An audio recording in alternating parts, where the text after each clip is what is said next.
8. अर्श, जब भी मैजिक या डार्क मैजिक की बात होती है तो एक आध इमेजेस हैं जो जहन में सबसे पहले आती है. Like for example the image of a sorcerer's crystal ball. कहते हैं कि एक चुड़ैल या डाइन किस्म की एक महिला होती है जिसके पास एक क्रिस्टल की बॉल होती है जिससे जो है वो दुनिया जहान में जहां भी चाहे वो चीज देख सकती है. इसके अलावा जब आपसे बात हुई थी तो आपने भी एक अग्नि त्राटक और मिरर त्राटक वगैरह की बात करी. अलग अलग तरह के मेडिटेशन के फॉर्म के बारे में. अलग अलग तरह की मेडिटेशन होती है, ये अलग डायमेंशंस होती है जिसमें आपको जो चीजें देखनी है शायद आप देख सकते हैं. जी. और इसी तरीके से एक चीज और होती है जो हम लोगों ने अक्सर कई फिल्मों में देखा है जी. कि कई और खास तौर पे जो तांत्रिक किस्म के लोग होते हैं वो अपने पास एक खोपड़ी रखते हैं. ओके. और जब उन्हें कुछ जानना होता है तो उस खोपड़ी के ऊपर वो तंत्र वगैरह कुछ मंत्र वगैरह करते कुछ हैं, हड्डी घुमाते हैं उसके ऊपर, घुमाते हैं उसके ऊपर. उसके बाद वो खोपड़ी बोलने लगती है. तो ये बस एक कपोल कल्पनाएं हैं या इसके पीछे कोई सत्य भी है? अब राहुल, मेरा ऐसा मानना है कि जो खोपड़ी है उसका अपना एक महत्व है. क्योंकि आपने तेलिया मसान मेरे साथ एपिसोड किया है, कंकाल तंत्र हमने पूरा किया हुआ. तंत्र किया है. जी जी. तो उसमें आपको ये समझ में आ गया होगा कि कंकाल कितना महत्वपूर्ण है. जी, एब्सोल्युटली. ऑल्सो शरीर के सारे पार्ट महत्वपूर्ण है, लेकिन ये स्कल ही क्यों सबके सामने आता है और यही डरावना क्यों लगता है राहुल? अगर मैं आपसे पूछूं ऐसा कॉमन उसमें लेमैन के लैंग्वेज में. लेमैन की भाषा में कॉमन सेंस तो यही कहता है क्योंकि आपका दिमाग वहां पे है, इस करके जो सबसे एक्टिव पार्ट है आपकी बॉडी का वो है. तो अगर वो आप मरते भी होंगे तो जो वाइब्रेशंस वहां पे होने की गुंजाइश बाकी बॉडी के कंपैरिजन में ज्यादा है. ओके. तो probably this is the reason कि वो ज्यादा शायद तांत्रिकों को इफेक्टिव. और राहुल, जब भी हम लोग कभी कोई साधना करते हैं तो शरीर का कौन सा ऐसा भाग होता है जो सबसे ज्यादा एक्टिव होता है? दिल. और अगर मैं ऐसे विजिबली पूछूं तो सबसे ज्यादा क्या एक्टिव होता है? आप जितनी भी चीजें बताएंगी वो चेहरे के ही चीजें होंगी. मुंह एक्टिव होता है आपका. बोलने में आपकी जबान एक्टिव होती है. जाप वगैरह करते हैं तो आंखें बहुत एक्टिव होती है. ब्रेन एक्टिव होता है. ब्रेन बहुत एक्टिव होता है. जी. तो इसीलिए कहा जाता है कि जो स्कल होता है उसका अपने में एक बहुत इंपॉर्टेंट रोल होता है, क्योंकि जब आप जिंदा होते हैं और आप लेट सपोज कोई साधक है, वो बहुत बड़ा साधक है और उसने कोई मंत्रोच्चारण किया, वो कुछ कर रहा है जी. और करने के बाद अचानक से क्या हुआ राहुल कि उसकी डेथ हो जाती है. राहुल कहते हैं मतलब कि प्रोसेस के दौरान या कुछ भी करके उसकी डेथ हो जाती है. राहुल कहा जाता है कि साधक का जो हेड होता है जी, मरने के बाद भी बात करता है. मरने के बाद भी बात करता है. बिल्कुल राहुल. हॉलीवुड की फिल्म है अर्श, अगर आपने देखी हो तो. फिल्म का नाम है source code. Source code, yes, देखी है. उस फिल्म का कॉन्सेप्ट बेसिकली ये है कि जो इंसान का दिमाग होता है वो मरने के 7 मिनट बाद तक भी एक्टिव रहता है. जी बिल्कुल. कुछ हद तक का. बिल्कुल बिल्कुल. तो is it like a reality?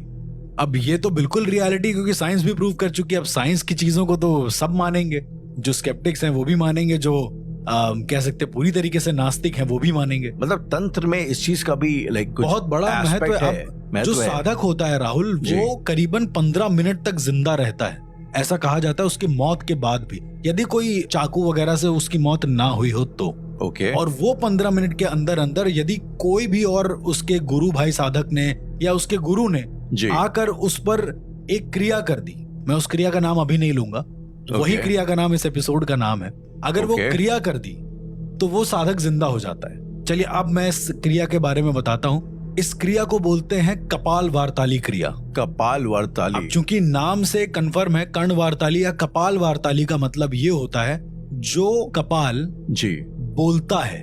वार्ताली का मतलब बोलना. वार्ताली का मतलब बोलना, बोलने वाला या बोलने वाली. बोलने वाली खोपड़ी. जी, बोलने वाली खोपड़ी. इस एपिसोड का नाम ही ये है. नाउ राहुल, अगर आप देखेंगे तो जब मैं आपको बता रहा हूँ कि कोई साधक है, ये मैं चलिए आपको एक रियल स्टोरी ही बता देता हूँ कि एक साधक अपनी पूजा कर रहा था बनारस में, और ये मेरे गुरु ने मुझे कहानी बताई थी. पूजा करते करते अचानक से क्या हुआ कि उसका हार्ट ना कोलैप्स कर गया. ओके. वो मर गया.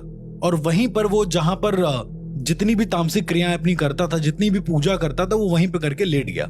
ओके. जब मेरे गुरु आए, वो उनके भी गुरु थे, उन साधक के भी गुरु थे जी. तो उन्होंने देखा और अचानक से उसके पास जो कपाल रखा था, जो हेड रखा था, स्कल रखा था जी, उसको उठा के सबसे पहले इस साधक के मूलाधार चक्र पे रखा मेरे गुरु ने. और उसके बाद कुछ मंत्र पढ़े, which I am not allowed to say. और उसके बाद इस कपाल को इस साधक के सर पे रखा. मरे हुए साधक के सर पे. मरे हुए साधक के सर पे. अब 15 मिनट नहीं हुए थे राहुल अभी तक. ओके. नाउ जब सर पे रख दिया, उसके बाद राहुल क्या हुआ कि 3 बार उन्होंने जो कपाल था उस पर मारा है अपने एक हड्डी से? नहीं, उनके पास एक चिमटा होता था बेसिकली। तो उससे मारा है और मारने के बाद राहुल क्या हुआ है कि जो कपाल है जी वो बोलने लगा है। ये आपके सामने की बात नहीं, ये मेरे गुरु बता रहे थे। जो मेरे सामने हुआ वो भी मैं बताऊंगा आपको। तो मेरे गुरु ने बताया कि वो कपाल बोलने लगा और वो साधक के रूप में वो कपाल बोलने लगा। ये उस साधक के रूप में वो कपाल बोलने लगा, मतलब वो साधक या आत्मा कहने का इसमें इस खोपड़ी में आ गई, कपाल में आ गई, कह सकते हैं। उसकी प्राण ऊर्जा उस कपाल में आ गई और उसने कहा कि गुरु मुझे बचा लो, मैं साधना के बीच में मर गया हूँ, यदि मैं वापस नहीं आया तो आत्माएं मुझे छोड़ेंगी नहीं। मैं वापस नहीं आया ऐसा मतलब मैं वापस जिंदा नहीं हुआ राहुल। ये मौत के कॉन्सेप्ट के भी परे है। इसका क्या मतलब होता है? लाइक जो साधक होता है अगर वो साधना के दौरान मर जाए तो उसको कोई एंटिटी परेशान करती है? मैंने जैसे बोला कि जो भी साधक होता है यदि वो साधना कर चुका है, यानी उसके पास बहुत सारी सिद्धियां हैं और मरने के बाद जिन सिद्धियों को उसने साधा है उन्हीं सिद्धियों को उन्हें सर्व करना होगा। अब राहुल ये है कि वो इतना ज्यादा चिल्लाने लगा तो मेरे गुरु ने कपाल वार्ताली क्रिया करी। ये भी कपाल वार्ताली क्रिया का एक छोटा सा हिस्सा था। खोपड़ी तो बोलना शुरू कर ही दिया था उसने। खोपड़ी ने बोलना शुरू कर दिया, ये भी उसका एक हिस्सा था। लेकिन अब मेरे गुरु ने प्रॉपर क्रिया करी और कहा जाता है कि कपाल वार्ताली क्रिया में जो हड्डी होती है, जो स्कल होता है उसको मरे हुए साधक के मुंह के सामने रखते हैं। लेट सपोज आपका और मेरा मुंह आमने सामने, इस तरह से उस कपाल का मुंह और उस मरे हुए साधक का मुंह आमने सामने होता है। देन इसके बाद पूजा शुरू होती है और पूजा होती है करीबन 5 मिनट की, ज्यादा बड़ी पूजा नहीं होती है। तो 5 मिनट की पूजा के बाद उस कपाल को खून से नहलाया जाता है। बाय द वे वो जो खून होता है वो किसी भी मरे हुए जानवर का हो सकता है जो रिसेंट मरा हो, ठीक है। अब एकदम से मिलना पॉसिबल भी नहीं है, पर मेरे गुरु थे, उनको पता नहीं कहां से मिला जो उन्होंने बताया और उन्होंने वो खून डाल दिया राहुल उसके ऊपर। और जैसे ही वो खून डाला राहुल, इसके ठीक बाद वो जो साधक है वो उठ के बैठ गया अचानक से। ये आपके गुरु ने बताया आपको? मेरे गुरु ने बताया और बोला कि उस कपाल को उसने अपने हाथ में ऐसे जकड़ रखा था जैसे वो उस कपाल को अपने सीधा मुंह के अंदर घुसा देना चाहता हो। वो बहुत ज्यादा उससे अट्रैक्ट हो गया था। फिर गुरु ने कुछ बोला और उसने कपाल को छोड़ दिया। अब सिनेरियो ये होता है राहुल, जब आप कपाल के जरिए जिंदा हुए होते हैं तो होता ये है कि कपाल अपनी पूर्ति करवाता है आपसे। मतलब अगर कपाल को कुछ भी हुआ तो उसका असर तुम पर भी होगा, ये होता है। जब कपाल ऑलरेडी कपाल है तो उस पर और क्या असर हो सकता है? जी, कपाल ऑलरेडी कपाल है, लेकिन कपाल को प्राणात्मा से जिंदा करा गया है, तभी वो वापस आया है जो इंसान था वापस। कहा जाता है कि जो कपाल वार्ताली क्रिया होती है उसके अंदर यमदूतों को भ्रमित कर दिया जाता है। सबसे बड़ी चीज, जो यमदूत लेने आते हैं तुम्हारी ऊर्जा को यहाँ से या फिर स्पिरिट को यहाँ से, उन यमदूतों को कपाल वार्ताली भ्रमित कर देता है और उनको लगता है कि इंसान मरा नहीं, सो रहा है। जो इंसान जब मरता है तो आपके हिसाब से कायदे से यमदूत जो आते हैं वो कितनी देर बाद आते हैं? राहुल, मेरे हिसाब से जो यमदूत होते हैं कितनी देर के बाद आते हैं ये कोई डिसाइड नहीं है। मरने के तुरंत बाद भी आ सकते हैं, मरने के कुछ मिनट पहले भी आ सकते हैं। आपने बहुत बार लोगों को सुना होगा कि मरते समय उन्हें यमदूत दिखे या कुछ ऐसा दिखा। अब राहुल, एक सबसे बड़ी अजीब सी बात यह है कि कर्ण वार्ताली या फिर कपाल वार्ताली की क्रिया में मैं इन दोनों को क्यों बोल रहा हूँ वो भी अभी आपको आगे समझ में आ जाएगा। जब ये साधक जिंदा हो गया तो मेरे गुरु ने कहा कि अब तुम्हें सेवा करनी है इस कपाल की। नाउ कपाल की सेवा करने का मतलब नहीं समझे, क्योंकि ये साधक भी पहली बार कपाल वार्ताली क्रिया देख रहा था। तो इस साधक से मेरे गुरु ने कहा कि तुम जो क्रिया कर रहे हो, तुम जो सिद्धि कर रहे हो अपनी, वो सब करो, उससे कोई दिक्कत नहीं है, लेकिन तुम्हें हर दिन इस कपाल के मुंह में एक दिया जलाना पड़ेगा। वो कपाल उसके बाद भी बोल रहा था या उसका बोलना बंद हो गया था उसके जिंदा होते? वो जो कपाल था उसके जिंदा होते ही बोलना बंद कर दिया था, लेकिन जब इसने बोला कि क्यों हम इस पे दिया क्यों चढ़ाए गुरु तो मेरे गुरु ने कहा कि इस पर तुम चढ़ाओगे नहीं तो दिक्कत है।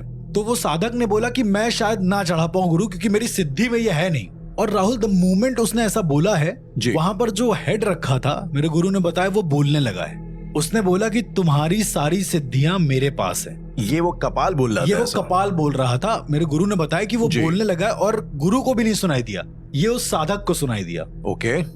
ऐसा कहा जाता है कि कपाल वार्ताली क्रिया के अंतर्गत यदि तुम जिंदा हुए हो, यदि तुम बचे हो, यदि तुम जिंदा हुए हो तो तुमको आजीवन उस कपाल की रक्षा करनी पड़ेगी। आजीवन आजीवन तुमको मतलब उसका दास बन के रहना पड़ेगा।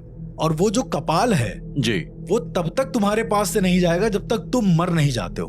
अर्श, ये कपाल वार्ताली को करने का रीजन सिर्फ लोगों को किसी मरे हुए को जिंदा करना होता है या इसके अलावा भी कुछ और नहीं? होता है? कपाल वार्ताली क्रिया सिर्फ और सिर्फ साधक के साथ करी जा सकती है। ये भी एक बहुत बड़ा फैक्टर है। मतलब मरे हुए साधक को जिंदा करने के लिए। आप किसी इंसान के साथ नहीं कर सकते उसको। अब चूंकि इंसान होगा तो उसके पास किसी तरह की सिद्धियां नहीं होंगी जी। कई सारे लोगों ने कपाल वार्ताली क्रिया करने की कोशिश करी है राहुल।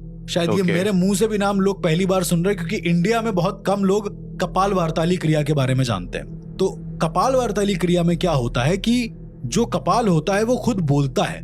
ऐसा कहा जाता है कि तुम्हारे अंदर का जो जीवत्व है जी, तुम्हारी जो कॉन्शियसनेस है वो उसके अंदर चली जाती है। और ये सिर्फ एक साधक के साथ ही हो सकता है, कोई आम इंसान मैंने आज तक जो सुना है, मैंने जो अपनी आंखों से एक दो देखा है, वो सिर्फ और सिर्फ एक साधक के साथ ही देखा है। एक मरे हुए साधक के साथ नहीं, मतलब एक जिंदा साधक के साथ भी मैंने ऐसा तो नहीं देखा है कि उसको जिंदा कैसे किया जा रहा है। जिंदा करने का प्रोसेस मैंने आपको इसलिए बताया ताकि लिसनर और आपको थोड़ा अंडरस्टैंडिंग हो जाए समझने में पावर क्या हो सकती है, कि इसकी पावर क्या क्या हो सकती है। राइट। अब जैसे ही उस कपाल ने बोला है, ये साधक समझ नहीं पाया कि इसके साथ हो क्या रहा है। साधक ने कई सारे मंत्र, कई सारी चीजों का करने का उपयोग किया, तो वो खोपड़ी लगातार हंसती है और कहती है तुम्हारी कोई भी चीजें मेरे ऊपर काम नहीं करेंगी। और ये सिर्फ साधक को सुनाई दे रहा था, गुरु को भी नहीं सुनाई दे रहा, क्योंकि गुरु ने तो कपाल वार्ताली क्रिया कर दी थी जी। अब उसका असर उस साधक को ही दिखेगा। इस क्रिया के साथ एक ये भी इशू है, मतलब ये कोई ऐसा जादू नहीं है कि तुमने करा और तुम्हारे कंट्रोल में सब कुछ है, नहीं। अब वो कपाल का खुद का जीवत्व है, अब वो खुद जिएगा अपने हिसाब से। मतलब आपने एक तरीके से उस कपाल को एक्टिवेट कर दिया है लाइफ में। मतलब आपने उस कपाल को एक्टिवेट नहीं कर दिया राहुल, आपने उस कपाल के अंदर एक पूरी जिंदगी डाल दी है। राहुल, मैंने जब तेलिया मसान के बारे में आपको बताया था, तो मैंने क्या बताया था कि उस मसान के अंदर आत्माओं की एनर्जी रह सकती है, राइट? जी जी जी, इनफैक्ट एक से ज्यादा। और कहा जाता है कि कपाल वार्ताली क्रिया के अंतर्गत यदि कोई साधक किसी तेलिया मसान की खोपड़ी के साथ ये काम कर रहा है जी, और अब चूंकि उसे कपाल तो चाहिए होगा, एनी विच वेज उसको चाहिए होगा कोई तामसिक साधना के अंतर्गत, राइट।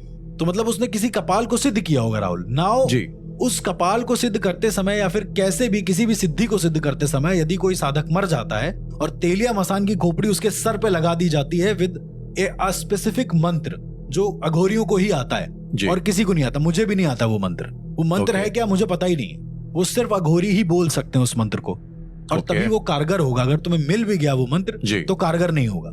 ये इतनी रेयर चीज है राहुल।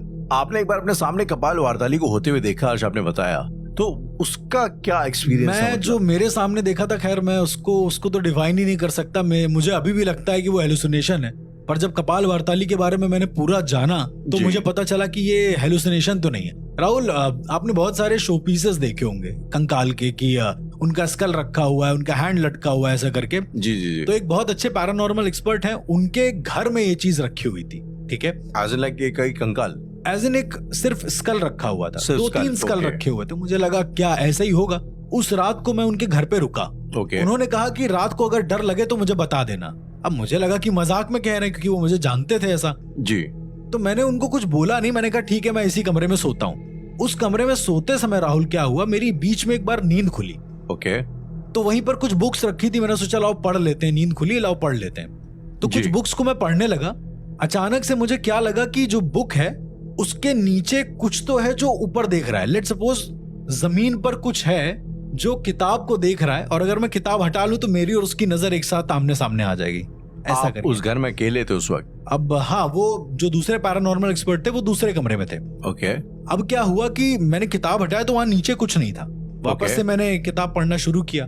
मैं खड़ा हुआ किताब रखने के लिए, तो मैं क्या देखता हूँ कि जो स्कल रखे हुए थे 2-3, उन तीनों का मुंह मेरी तरफ है। अब ये हो सकता है कि ऐसे सेट करा गया हो कि भाई मेरी तरफ मुंह, मैंने ऐसा नोटिस तो किया नहीं कभी।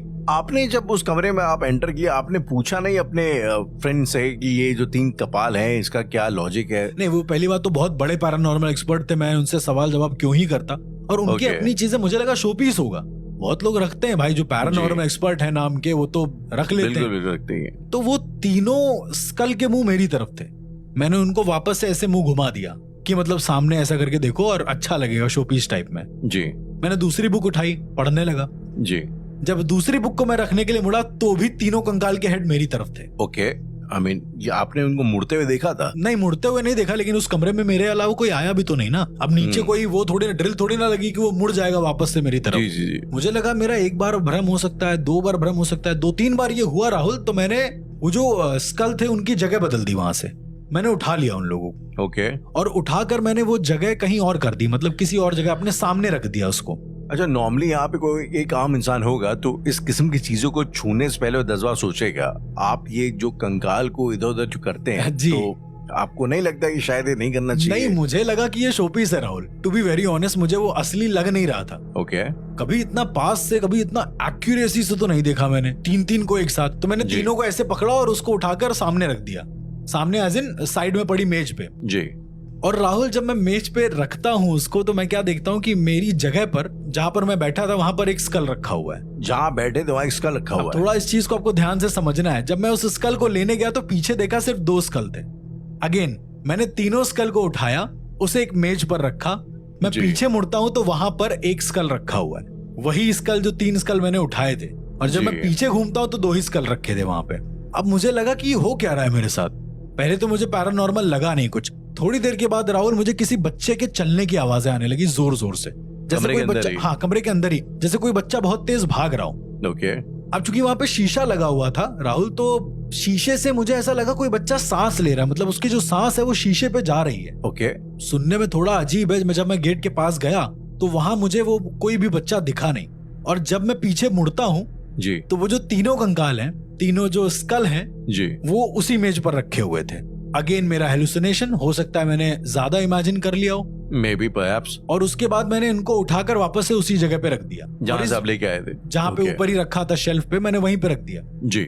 रखने के बाद राहुल, क्या हुआ कि जब मैं बैठा हूँ वापस, या फिर जब मैं लेटा हूँ वहां पे, तो मेरे कान पे किसी ने बोला अर्श, और एकदम स्ट्रेट लैंग्वेज में बोला है कि अर्श, ऐसा करके। ओके। क्या वो आवाज किसी बच्चे की थी या किसी? नहीं, वो किसी adult आदमी की थी बेसिकली। एक आदमी की थी। ओके। मैंने तो ऐसी आवाज इस घर में सुनी नहीं थी, इन पैरानॉर्मल एक्सपर्ट के घर में। मैं उठता हूँ, देखता हूँ आसपास तो कोई नहीं होता है। राहुल, जब वापस से लेटता हूँ मैं और थोड़ी देर के लिए नींद आती है, लेकिन जब दोबारा नींद खुलती है राहुल, तो मेरे सामने वो स्कल रखा होता है। मेरी आंखों के सामने वो स्कल फिर से रखा होता है, और इस बार मेरी बॉडी मूव नहीं कर सकती है। मतलब आपकी बॉडी जाम हो गई है? काइंड ऑफ स्लीप पैरालिसिस जो मुझे हो गया था। क्या बात कर रहे हैं? मैं सच बता रहा हूँ। और मैंने देखा कि वो जो खोपड़ी है, वो जो स्कल है, वो बोल रहा है। वो आपके सामने है और बोल रहा है? कुछ तो बोल रहा है। आवाज नहीं समझ में आई, क्योंकि मैं साधक, मतलब मैं उस खोपड़ी का साधक नहीं था जी। और ये देखने के बाद मतलब पूरे शरीर में पसीना हुआ राहुल, और करीबन 5 मिनट के बाद सुबह हो गई। मतलब सुबह के टाइम पे होगा शायद ये सब कुछ जी। और जैसे ही मैं उठा हूँ एकदम झटके से, मैं क्या देखता हूँ, वापस से वो जो 3 कंकाल है वो ऊपर ही है, मेरी तरफ मुंह करे हुए। ठीक है। ओके। अब जो पैरानॉर्मल एक्सपर्ट थे वो अपने स्टूडियो में आते हैं। मैंने उनसे कहा कि ये सब हो रहा था मेरे साथ। तो वो कहते हैं कि किनको छू लिया तुमने? मैंने कहा ये जो 3 हैं। बोले तुमको क्यों छूने की जरूरत है इसको, ये बताओ। मैंने कहा कि वो गलत नहीं बोल रहे थे जो भी थे। मुझे लगा राहुल कि ये कोई शो पीस है, वो लग भी रहे थे शो पीस जैसे। तो उन्होंने फिर मुझे बताया कि ये शो पीस नहीं है, ये रात को बोलते हैं, आपस में बात करते हैं। एक तो पहली बात, जो आपके ये दोस्त थे जो सीनियर पैरानॉर्मल रिसर्चर थे, अब कायदे से उन्हें आपको उस रूम में भेजना ही नहीं चाहिए था जहाँ पे 3 खोपड़ियां हैं जो रात में आपस में बात भी करती हैं। अब राहुल, मैंने ही उनसे बोला था कि मुझे इस रूम में सोना है। मुझे नहीं पता कि मैंने क्यों बोला, लेकिन मैं उसी रूम में लेटा और वहां से निकला नहीं, क्योंकि वहां पे किताबें थी। मुझे किताबें पढ़ना बहुत पसंद है। तो उन्होंने हंसते हुए बोला तुम्हारी मर्जी है तो तुम जाओ, डरना मत। राहुल, मैं डरा तो था बहुत ज्यादा। ये सुनने में भी काफी डरावना लग रहा है। अगर आपके सामने कोई खोपड़ियां रखी नहीं है, बट ये डरावना है। अगर आपके सामने खोपड़ियां रखी हैं और आधी रात को बोलने लग जाए तो एक आम इंसान से डरने की उम्मीद कर सकते हैं। अब उसके बाद मैंने उनसे पूछा कि आप मुझे बता दें कि ये क्या है जी। वो कहते हैं कि कभी किसी मुर्दे को बोलते हुए देखा है? मैंने कहा नहीं। बोलते देखना चाहोगे? अब ये जो सवाल है ये तो अपने में ही एक बहुत बड़ा सवाल है। तो मैंने कहा बिल्कुल मैं देखूंगा जी। वो मुझे शमशान घाट ले जाते हैं और वहां पर क्या होता है राहुल की बहुत सारी चिताएं जल रही होती हैं। वो कहते हैं किसी भी एक चिता के पास जाकर खड़े हो जाओ। मैं खड़ा होता हूँ और खड़े होने के बाद वो मुझसे कहते हैं कि कल रात जो तुमने स्कल देखा था, उनको पता है मैंने क्या देखा था। उन्होंने कहा कल रात जो तुमने स्कल देखा था वो जैसे मुंह चला रहा था, वो याद करो। मैंने याद किया क्योंकि वो कुछ बोल रहा था ना मुंह चलाते हुए। जी जी। वो क्या बोल रहा था आपकी चीज समझ में आई? नहीं, उस समय तो नहीं आई, लेकिन इसके बाद आई। उन्होंने बोला अब चिता में देखो, और जैसे ही मैंने चिता की तरफ देखा जी, तो अब इसे आप हेलुसिनेशन कह लें, इसे आप सच्चाई कह लें, मुझे उसी कंकाल का ऐसा लगा कि मुंह जो है वो बोल रहा है। मतलब दिखा नहीं उसके अंदर मुंह, लेकिन ऐसा लगा कि उस चिता में से आवाज आ रही है कि मुझे छूना मत अब से दोबारा। ऐसा आपको सुनाई दिया? और एक बार नहीं, मुझे 3-4 बार ये सुनाई दिया, मुझे छूना मत दोबारा, मुझे छूना मत अब से दोबारा। और ये सुन के मेरे 2 कदम पीछे हट गए। वो पहला दिन था राहुल जब मैं शमशान घाट के अंदर डर गया था कि ये कैसे पॉसिबल हो सकता है। तो जैसे ये हुआ राहुल, तो उन्होंने मुझसे बोला कि अब तुमने इसके बारे में जान ही लिया है, तो वो चाहते हैं, वो जो कपाल हैं वो चाहते हैं कि मैं तुम्हें बताऊं इसके बारे में। मैंने कहा वो चाहते हैं मतलब वो आपसे भी बड़े हैं? तो उसने कहा बिल्कुल, मैं उनको पूजता हूं त्रिदेवों की तरह। अब ये एक और अलग कॉन्सेप्ट है, मैं उनको पूजता हूं, मतलब मैं उन्हीं से हूं, वरना अगर वो नहीं है तो मैं नहीं हूं। तो मैंने कहा क्या है वो? तो उन्होंने कहा कि ये है कर्ण वार्ताली, यानी कि कपाल वार्ताली। मैंने कहा दो चीजें अलग अलग, क्योंकि कर्ण का मतलब होता है कान और कपाल का मतलब होता है हेड, स्कल जी। तो मैंने पूछा कि ये दो कैसे हो सकती हैं? कर्ण वार्ताली मतलब कर्ण पिशाचिनी है क्या? जी। तो उन्होंने कहा कि नहीं, कपाल वार्ताली इसलिए है क्योंकि ये हेड बोलता है, और कर्ण वार्ताली इसलिए है क्योंकि ये हेड कान में आकर बोलता है। जब आपके सामने वो कपाल बात कर रहा था तो दूर से ही बात कर रहा था, राइट? नहीं, जब मैं लेटा हुआ था तो मेरे ऐसा लग रहा था कि मुंह के पास आकर बात कर रहा है, यानी मेरे कान में कुछ बोलना चाहता है। अच्छा, आपने उसके लिए स्टोरी बताई तो उसमें भी वो कपाल की जो आवाज थी वो सिर्फ साधक को ही सुनाई दे रही थी, राइट?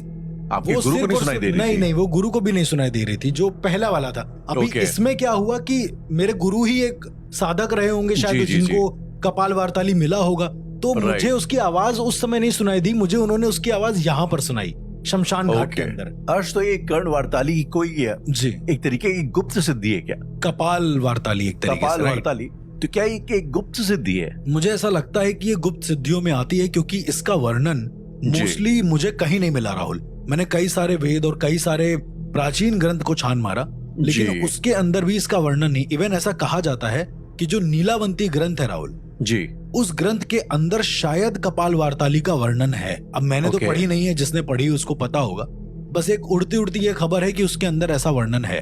तो अर्श, आप जो आपके गुरु तो नहीं, शायद पैरानॉर्मल एक्सपर्ट थे, दोस्त हैं एक तरीके से, जो दोस्त हैं आपके, तो उनके अलावा किसी और का आप जानते हैं जो इस गुप्त सिद्धि को हासिल किए हुए हो? राहुल, कहा जाता है कि दुनिया में ऐसे करीबन 50 से ऊपर लोग हैं जिनके पास कर्ण वार्ताली अवेलेबल है। कपाल वार्ताली आज भी है उनके पास। और वो लोग, जैसे राहुल मैंने आपको घटोत्कच वाले एक साधक के बारे में बताया था ना कि वो एक स्कल को आंख में पट्टी बांध के रखता है, तो मेरा ऐसा मानना है कि शायद उसके पास भी कपाल वार्ताली है, बस वो बताता नहीं उन सारी चीजों को।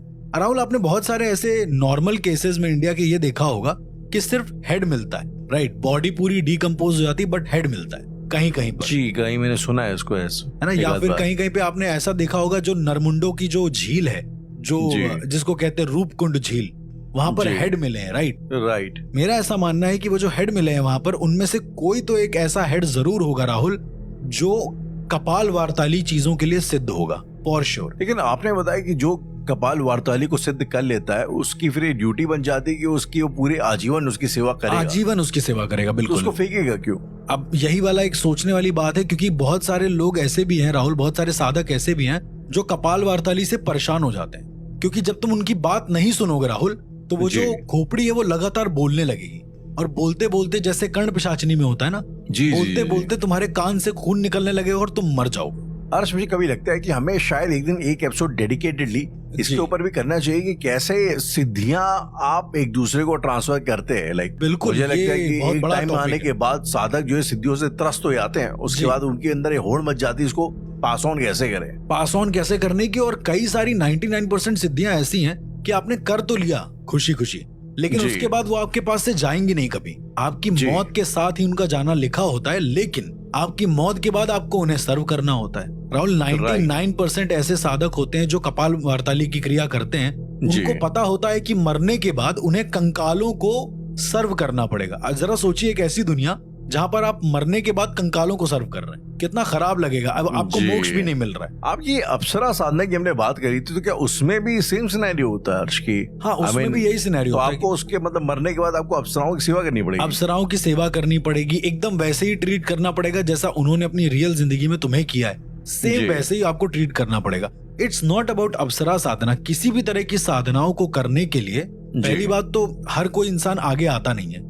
दूसरी बात, जो आगे आता है वो करने के बाद उसको पता होता है कि इसका भुगतान उसे क्या मिलने वाला है एट द एंड, उसके साथ क्या होने वाला है, इसका नफा नुकसान क्या होगा। Exactly. अब उसने रियल लाइफ में कपाल वार्ताली कर लिया, रियल लाइफ में उसने कुछ भी कर ली सिद्धि, लेकिन मरने के बाद उसको पता है रिजल्ट की क्या होगा। 100% अनटिल एंड अनलेस वो किसी भगवान की सिद्धि ना कर ले, वो भी प्रत्यक्ष, मतलब किसी देवता को ना सिद्ध कर ले। जी बिल्कुल, मेरा ऐसा मानना है कि देवी देवताओं को भी सिद्ध किया जा सकता है राहुल। और हमने जब पंजुर्ली देव के बारे में बात करी थी, तो वो जो कोला नृत्य करते हैं, क्या उन लोगों ने पंजुर्ली देव को साध लिया है? अब अगेन ये वही वाली बात है राहुल की क्या जो लोगों पर सवारी आती है वो काली माँ होती हैं या फिर वो होती हैं? अब ये सवाल तो एक बहुत बड़ा डिबेटेबल टॉपिक है, लेकिन स्वामी रामकृष्ण परमहंस, अगर आपने उनका नाम सुना है, जी बिल्कुल सुना है, और उनके अलावा उनकी पीढ़ियों के या फिर उनके अलावा कई सारे ऐसे लोग हैं राहुल जिन्होंने महाकाली के प्रत्यक्ष दर्शन करने का अनुभव प्राप्त किया है।